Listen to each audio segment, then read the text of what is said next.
Mukunda first ever factory outlet mega వడ్డానం sale. Zero making charges అన్ని Mukunda branches లో లభించును. నమస్తే రమగారు. నమస్తే జయ. రమగారు, దసరా నవరాత్రులు మొదలైపోతున్నాయి. 2-3 రోజుల్లో నవరాత్రుల్లోకి వెళ్ళిపోతున్నాం. ఈ 9 రోజులు మనం చేయాల్సిన విధి విధానాలు, అలానే ఆలయాలన్నీ కూడా భక్తులతో కోలాహలంగా ఉంటాయి.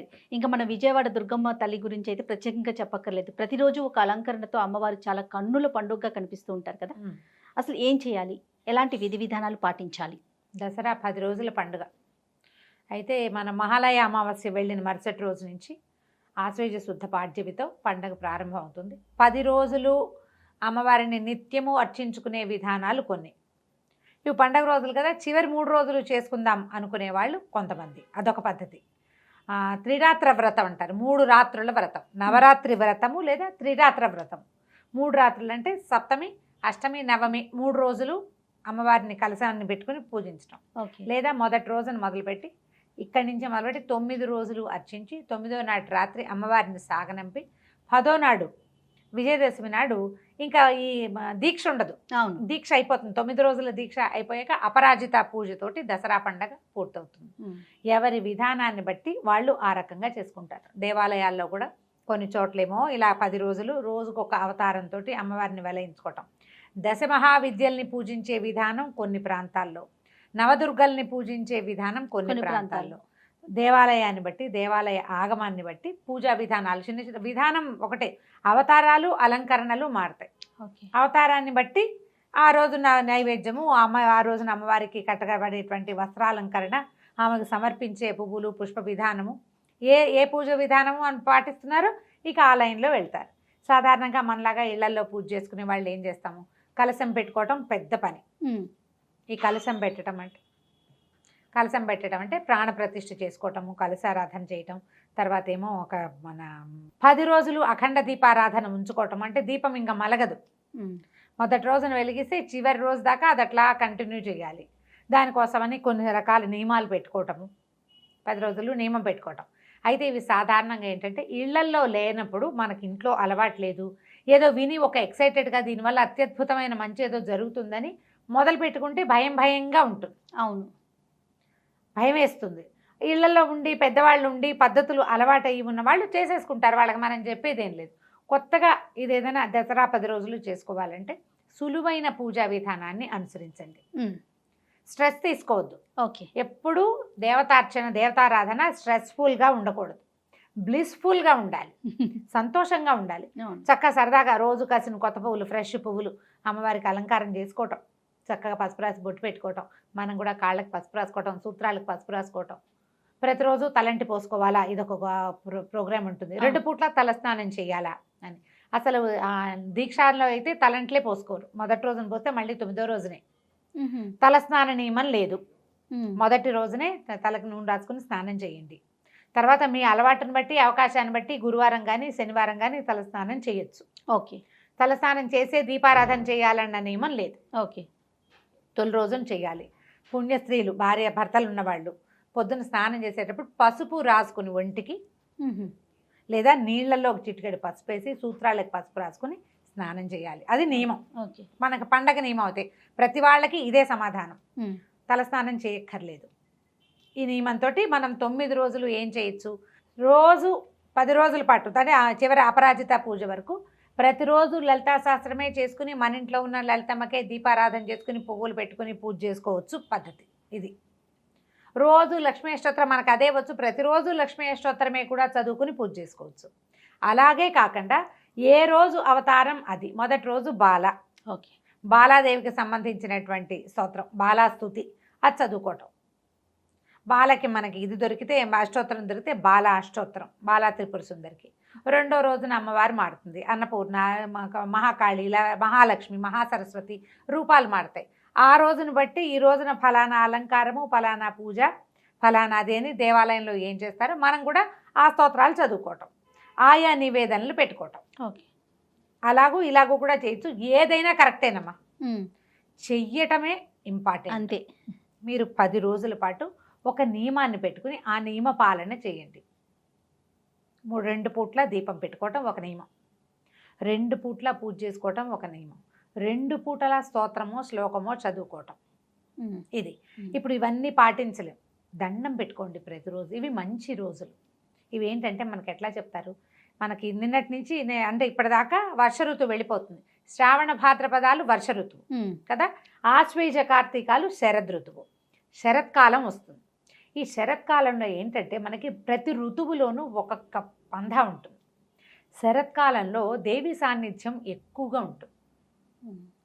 అమ్మవారు తనంటే ప్రకృతి మనకి ఎట్లా ఉంటుంది, వర్షాలు ఉన్నంతసేపు బురద బురదగా చీదరగా ఉంటాయి వాతావరణం, మొక్కలన్నీ చక్కగా చెట్లు గిట్లు పచ్చగా అయిపోతాయి. అవును, ఫుల్ గ్రీనరీ ఉన్నా కూడా ఒక చిత్తడి ఒక చికాకు ఖచ్చితంగా ఉంటుంది వర్షాకాలం.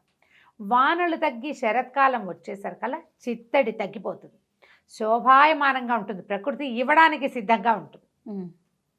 మహామాయ ప్రపంచమంతా ఆవరించి ఉంటుంది. ఇప్పుడు ఈమెని సరిగ్గా నువ్వు ప్రార్థిస్తే సరి అయిన సమాధానం వస్తుంది. ఓకే, అందుకని ఇప్పుడు శరత్కాలపు వెన్నెల కూడా అత్యద్భుతమైన వెన్నెల శరత్కాలపు వెన్నెలే. అవును, ఈ సీజన్లో చంద్రుడు కూడా అతి ప్రసన్నంగా ఉంటాడు. మానసిక సమస్యలు దూరం అయ్యే కాలం ఇది. భార్యాభర్తలు కొట్లాడుకున్నా వర్షాకాలం కొట్టుకున్న వాళ్ళు శరత్కాలం వచ్చేసరికి తగ్గిపోతారు. శరత్కాలం మేఘాలు కూడా మహాద్భుతంగా ఉంటాయి. అన్నీ గొప్పవే ఇక్కడ. ఇలాంటి గొప్ప కాలంలో మనం దేవి సాన్నిధ్యం ఉన్న సమయంలో నమస్కారం, పూజ, స్తోత్రం, పాఠం ఏదో ఒకటి చేయటం.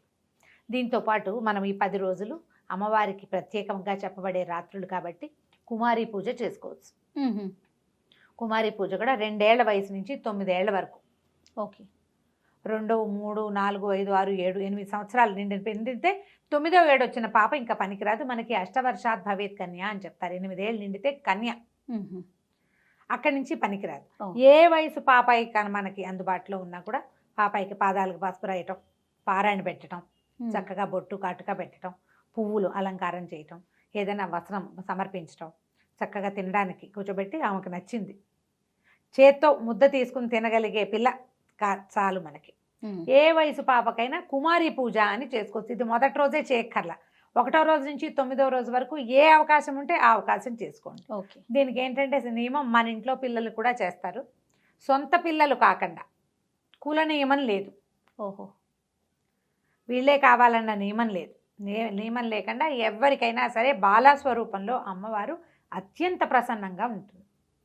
అట్లా మనం కుమారి పూజ చేసుకోవచ్చు. తర్వాత సువాసిని పూజ, ఈమెకు చాలా ప్రీతి. మనకి ఆ లలితలో కనిపిస్తుంది సువాసిన్యర్చన ప్రీత అని. శోభన శుద్ధ మానస, అమ్మవారికి చాలా ఇష్టం సువాసిని పూజ. అందుకని మనం ఏం చేస్తాం, మన ఇంటికి ఎవరైనా ముత్తైదు వస్తే బొట్టు పెడతాం. అవును, అమ్మవారినిగా భావించే సువాసిని కూడా ఇట్లాగే పాదాలకు పసుపు రాయటము, షోడశోపచారాలతో సువాసిని పూజ చేసే విధానం కూడా ఉంది. అంత పెద్ద ఎత్తున అందరూ చేయలేకపోతారు, అలవాట్లేదు. ఏదో తప్పు చేసాము సరిగ్గా చేయకపోతే అదేదో చేయలేదు కాబట్టి ఇదేదో అయ్యిందనిపించి భయం వేస్తుంది. అవునవును, ఆ కంగారేం పడదు. చక్కగా కాళ్ళకి పసుపు రాయటం, మన ఇంటికి ఎవరు వస్తే వాళ్ళకి బొట్టు పెట్టడం, గంధం రాయటం, చక్కగా పువ్వులు తలలో పెట్టుకునేందుకు పువ్వులు ఇవ్వటమో, మనమే పువ్వులు ముడవటము, గాజులు, ఓ రవికలు పట్టవో లేకపోతే చీరో అలంకరణ వస్తువులు ఇవ్వడం కూడా ఈ సీజన్లో మనం చేయొచ్చు. సుమంగళి పూజ, ఓకే, లేదా సువాసిని పూజ.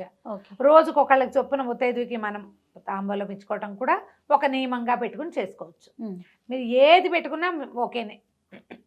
ప్రతిరోజు కొన్ని పువ్వులు వాయనం ఇవ్వటం, ప్రతిరోజు పళ్ళు వాయనం ఇవ్వటం, ప్రతిరోజు ఏదైనా ప్రసాదం చేసి ఎవరికైనా ఇవ్వటం, అట్లా ఏ నియమమైనా పెట్టుకోవచ్చు. నియమం పెట్టుకోవాలి, నియమం పెట్టుకోవాలి. ఈ 10 రోజులు ఆ నియమాన్ని అమ్మవారి కోసం అని భావించి చేస్తే మీకు ఏంటంటే కాంప్లికేషన్స్ లేవు ఇందులో. అవును అవును కదా, రకరకాల ప్రశ్నలు ఇస్తారు. కొన్ని క్వశ్చన్స్ వచ్చినాయి అన్నారు కదా రమ్మగారు, నేను కూడా ఒకటి చూసానండి. ఏంటంటే నియమం పెట్టుకుంటాం కదా, మధ్యలో పీరియడ్స్ వచ్చినాయి అనుకోండి, ఎట్లా కంటిన్యూ చేయాలా, మధ్యలో ఆపేయాలా, లేకపోతే మన బదులు ఇంకెవరితో అయినా చేయించాలా, ఇట్లా రకరకాల ప్రశ్నలు రమ్మగారు. ఇప్పుడు మన ఇంట్లోనే అయితే ఎవరు లేరనుకో, ఏం చేస్తాం, దండం పెట్టుకుని ఊరుకోవటమే. ఓకే, స్నానం చేశాక రోజులు మిగిలితే ఆ తర్వాత రోజు చేసుకోవటం. 5వ రోజు రెండోసారి, 4th డే ఒక స్నానం, 5వ రోజు మారు స్నానం అంటారు, మారు నీళ్లు. 5వ రోజున పసుపు రాసుకుని తల స్నానం చేయండి, షాంపూ చేసేసేయండి, తల శుభ్రంగా వదిలించేసుకోండి, ఆ విప్పిన బట్టలు అవి ఇంకా ముట్టుకోబోకండి, అప్పుడు మీరు చేసుకోవచ్చు. ఈ నియమం పెట్టుకోదలిస్తే. మళ్ళీ అంటే పూర్వశివాసినులు భర్త లేని వాళ్ళు చేసుకోవచ్చు, లక్షణంగా పూజ చేసుకోవచ్చమ్మా. ప్రతిసారి అసలు ఈ ప్రశ్న అడగద్దు, హాయిగా చేసుకోవచ్చు. మీరు అమ్మవారికి చదువుకోవడానికి ఎవరు అడ్డం వస్తారు, ఎవరు కాదంటారు? ఏ శాస్త్రం చెప్పింది? చేయకూడదని. ఒక్క సాధారణ నియమం మనం పాటించేది ఏమిటి? మనకు లోక సహజంగా, నేను చెప్పడం కాదు, సహజంగా పాటించేది.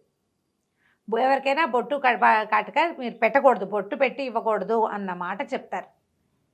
మీ ఇంట్లో నుంచి మీరు ప్రసాదాలు అన్నీ శుభ్రంగా చేసుకుని ఇవ్వచ్చమ్మా, ఏ తప్పు లేదు. హాయిగా చదువుకోండి, అమ్మవారికి పూజ చేసుకోండి.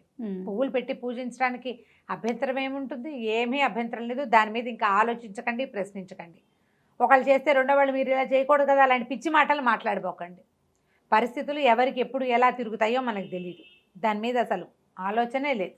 ఓకే. అఖండం పెట్టాలా? అది కూడా ఒక ప్రశ్న. అఖండం పెట్టడం నియమం కాదు, మన ఇష్టమా, మన ఓపిక, మన అలవాటు. అఖండం పెడితే అది మలక్కండా ఉండాలి. మీరు ఎప్పుడు ఇంటి పట్టున ఉండాలి. అది వెనక్కి జారిపోతుంది ఒక్కొక్కసారి, లేదా కొడి కడుతుంది. అలాంటప్పుడు కొడి తీసి కొంచెం సవరించాలి. ఆ శ్రద్ధ ఉండాలి కదా. తర్వాత నాన్ వెజ్ తినచ్చా? ఇది ఒక్కోల, ఇదే చాయిస్. మీరు నియమం పెట్టుకుని నేను చెయ్యను అని పెట్టుకుంటే మీ ఇంట్లో వాళ్ళు ఒప్పుకోవాలి. సాధారణంగా పూజా విధానాలకి ఏం చెప్తారంటే అన్నిటికీ ఉపవాసాలకి భర్తలు ఒప్పుకోవాలి. మీరు ఇంట్లో ఒక పూజ చేసి ఒక నియమం పెట్టుకుంటే మీ భర్తలతో కొట్లాడి నియమాలు పెట్టుకోవద్దు, ఒప్పించుకుని పెట్టుకోండి. ఒప్పించుకోవాలి. ఇప్పుడు పైగా మన నియమం వల్ల ఇతరులకు ఇబ్బంది కలగకూడదు కదా రమ్మగారు, అదొకటి చూసుకోవాలి కదా. ప్రధానంగా భర్తలు ఒప్పుకోవాలి. మీ ఇంట్లో పిల్లలకి భర్తకి ఇబ్బంది లేకపోతేనే పెట్టుకోండి ఆ నియమం. ఇది అక్కడి నుంచి ఉపవాసాల గురించి ప్రశ్నిస్తారు. స్త్రీలు ఉపవాసం అంటే ఓపిక లేని వాళ్ళు, షుగర్ ఉన్నవాళ్ళు, ప్రెగ్నెన్సీ ఉన్నవాళ్ళు, లేదా కొత్తగా పిల్లల తల్లులు, చంటి పిల్లల తల్లులు ఉపవాసం చేయొద్దమ్మా. మీరు దీంట్లో ఒక పద్ధతి ఉంది. మనం ఏది నివేదన చేస్తామో అదే తింటామని పెట్టుకోండి. ఇది ఒక నియమం పెట్టుకోవచ్చు.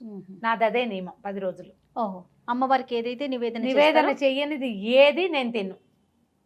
పొద్దున్న నివేదన పెడతాం, ప్రసాదం అవి ఇవి అన్నం అన్నీ పెట్టేస్తాను, అవే తింటా.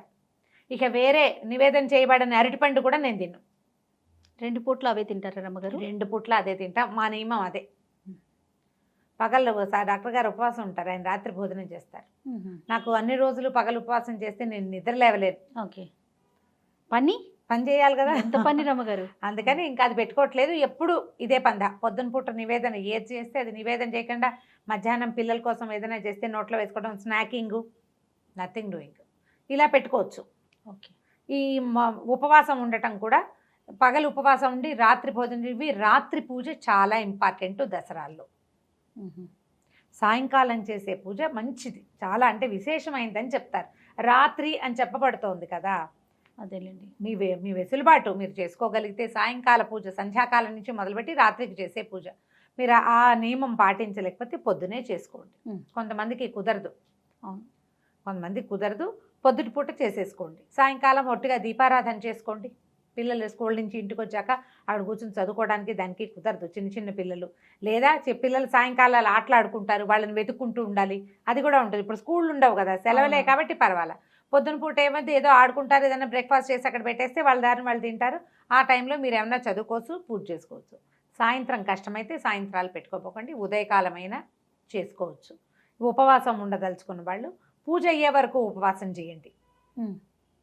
బ్రేక్ఫాస్ట్ చేసి పూజ చేయకుండా పూజ అంతా అయిపోయాక నివేదన చేశాక అప్పుడు తినండి. అది ఆ నియమం కూడా పెట్టుకోవచ్చు. ఉపవాసాలకి భర్తలు ఒప్పుకోవాలనేది నియమం. భార్య భర్త కలిసి ఉండొచ్చా, ఆ ప్రశ్న కూడా వచ్చింది, అది కూడా వచ్చింది. అవన్నీ కూడా మీ చాయిస్ లేనమ్మా. మీకు తప్పు అనిపిస్తే చెయ్యొద్దు, తప్ప అని ఎవరినైనా అడగండి. అది మీ ఇంట్లో పరిస్థితిని బట్టి కదా, మీ పరిస్థితిని బట్టి, మీ అండర్స్టాండింగ్ని బట్టి, మీ వెసులుబాటును బట్టి. మర్నాడు పొద్దున పసుపు రాసుకుని స్నానం చేయండి అని చెప్పాను కదా క్లియర్గా. కాబట్టి ఇక దాని మీద ప్రశ్నలు వేయకండి, ఎవరిని అడగద్దు. నన్ను కాదమ్మా, ఎవరిని అడగద్దు. మీకు అదేదో బ్లెండర్ మిస్టేక్ అని అనిపించింది అనుకో, చేయకండి, చేయొద్దు. చేయాల్సి వచ్చింది, దండం పెట్టుకోండి దేవుడికి. ఏం చేయను, నా పరిస్థితి ఇది, నా పరిస్థితి కూడా నువ్వే కల్పించావు. అయినా అన్ని బాగానే ఉన్నా మీ ఇష్టారాజ్యంగా చేయమని చెప్పటం లేదు. తప్పనిసరి అయితే చేయండి, ఏం పర్వాలేదు. పొద్దున్న స్నానం చేస్తే సరిపోతుంది. పసుపు రాసుకుని స్నానం చేయండి. సువాసనకి పసుపు రాసుకుని స్నానం చేయటమే చెప్తారు పెద్దవాళ్ళు. యథావిధిగా పూజ చేసుకోండి. నేను పూజ చేస్తాను, మా ఆయన దండం కూడా పెట్టాడండి, ఏం చేయాలి? మానేమనండి. ఇన్ని ప్రశ్నలు పంపించారు నాకు అసలు నాకే ఓ 50 ప్రశ్నలు వచ్చినాయి. అదే ఇదా అదని ఇంకా నేను అన్ని చెప్పలా, ఇంకేవో మిస్కొట్టి ఇచ్చేసి ఉంటా కొన్ని, ఇంకా వస్తాయి క్వశ్చన్స్. దీపం ఎటుపోయి ఎలా పెట్టాలి, 2 పూట పొద్దున పెట్టిన దీపం సాయంత్రం దాకా ఉండాలా అని. అలా ఏం లేదమ్మా, మీరు అఖండం పెడితే ఓ విధానం. కలశం పెట్టడం గురించి మీ ఇంట్లో ఆచారం ఉంటే, పెద్దవాళ్ళు ఉంటే వాళ్ళ పర్మిషన్ తోటి పెట్టుకోండి. లేని ఆచారాలని చెయ్యబోకండి. ఎందుకంటే స్వధర్మ నిధనం ఎప్పుడూ మంచిది. మీ ఇంట్లో ఏం చేస్తారో అది చేసుకోండి.